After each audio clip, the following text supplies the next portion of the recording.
केंद्रीय खान मंत्री जी किशन रेड्डी आए खेतरी नगर दौरे पर। केसीसी प्रोजेक्ट कोलिहान खदान का किया निरीक्षण। सोलर प्लांट सीएसआर योजना में बने भवन का भी किया उद्घाटन। 800 केवी सोलर प्लांट का किया उद्घाटन। मंत्री ने कहा कि कोलिहान खदान हादसे से सबक लेकर नई तकनीक का होगा उपयोग। डायरेक्टर बंगले में केसीसी अधिकारियों के साथ किया पौधारोपण। विधायक धर्मपाल गुर्जर ने खान मंत्री से केसीसी में बंद पड़े प्लांटों को शुरू करवाने की मांग। केंद्रीय खान एवं कोयला मंत्री जी किशन रेड्डी केसीसी के नेहरू मैदान में हेलीकॉप्टर से पहुंचे। विधायक इंजीनियर धर्मपाल गुर्जर ने खान मंत्री का किया स्वागत। उसके बाद खेतरी नगर स्थित कॉपर प्रोजेक्ट में पहुंचे। इस दौरान उन्होंने स्मेल्टर प्लांट, कंस्ट्रक्टर प्लांट का निरीक्षण किया। उसके बाद केंद्रीय मंत्री रेड्डी 6 माह पूर्व कोलिहान खदान में हुए हादसे का निरीक्षण करने पहुंचे। कोलिहान खदान में 14 मई को लिफ्ट टूटने से हादसा हो गया था। इस दौरान केंद्रीय मंत्री ने हादसे के बारे में जानकारी लेकर आगामी कार्य के दौरान सबक लेकर नई तकनीक के जरिए कार्य योजना तैयार करने के दिशा निर्देश दिए।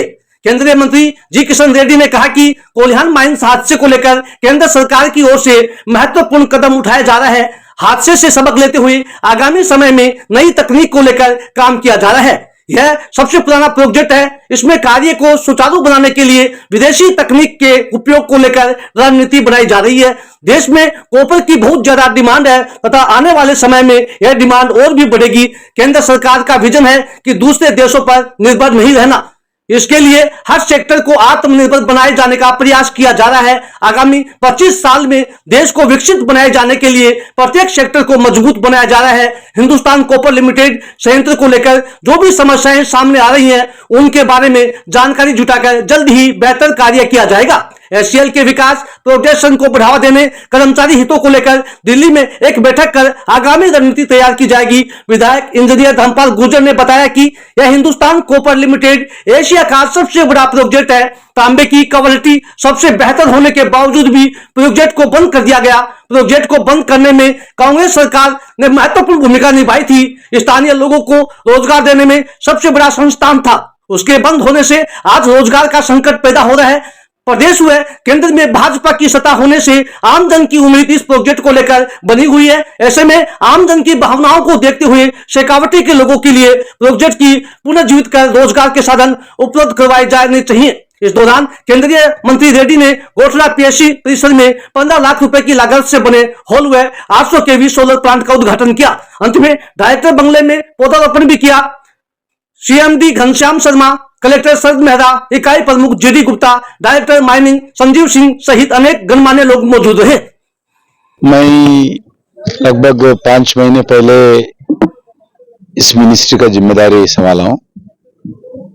आदरणीय प्रधानमंत्री नरेंद्र मोदी जी का आदेश पर आज इस प्लांट को विजिट करने के लिए आया हूं, क्योंकि थोड़ा लास्ट टाइम थोड़ा एक दुर्भाग्य संगठन हुआ था और अभी इस एचसीएल के द्वारा एक्टिविटी बढ़ाने के लिए प्रयास कर रहे और प्रोडक्शन बढ़ाना चाहिए, सेफ्टी मेजर्स लेना चाहिए और सीएसआर का द्वारा भी लोगों को सुविधा करना चाहिए।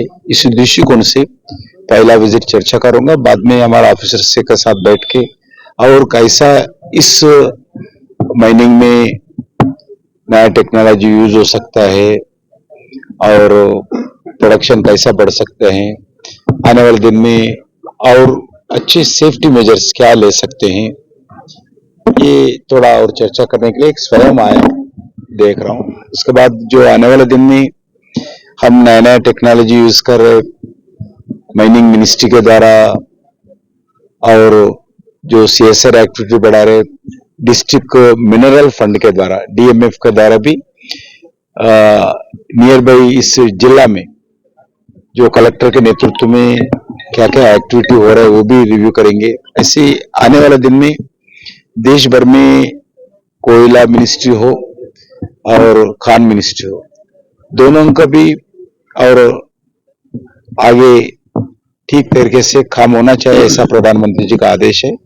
इसके लिए हम प्रवेश सेक्टर के द्वारा, पीएसयूज के द्वारा जो देश का जो रिक्वायरमेंट है और कोयला का भी हो और मिनरल्स का भी हो, उसमें स्पेशली क्रिटिकल मिनरल्स जो अभी अपना कॉपर है, कॉपर का बहुत डिमांड है भारत में, लगभग स्टिल 95% हम इंपोर्ट करते हैं अभी भी, 5% ही भारत में मिलता है, इसलिए कॉपर का भी डिमांड है बहुत। इसलिए थोड़ा आने वाले दिन में जो क्रिटिकल मिनरल्स कैसा डेवलपमेंट हो, कैसा और माइनिंग करके जो रिक्वायरमेंट है देश का, वो रिक्वायरमेंट को कैसा हम पूर्ति करना चाहिए, इसके लिए भी भारत सरकार अलग अलग तरीके से देख रहे हैं। हम विदेशों में भी जाके आने वाले दिन में हमारा एक सेपरेट विदेशों में जाकर माइन्स लेने के लिए भी PSUs शुरू किया है। अलग अलग देशों में अलग अलग क्रिटिकल मिनरल्स के बारे में हम प्लान कर रहे हैं। सर, जो यहाँ बंद पड़े प्लांट उनको भी दोबारा शुरू करने की कोई योजना है? नहीं, अभी बात कर रहा हूँ, अब मैं जाके देखा भी, अभी इसके बाद बैठूंगा, उनके कब ओपन करने वाला है वो सब रिव्यू करके फिर बताऊंगा।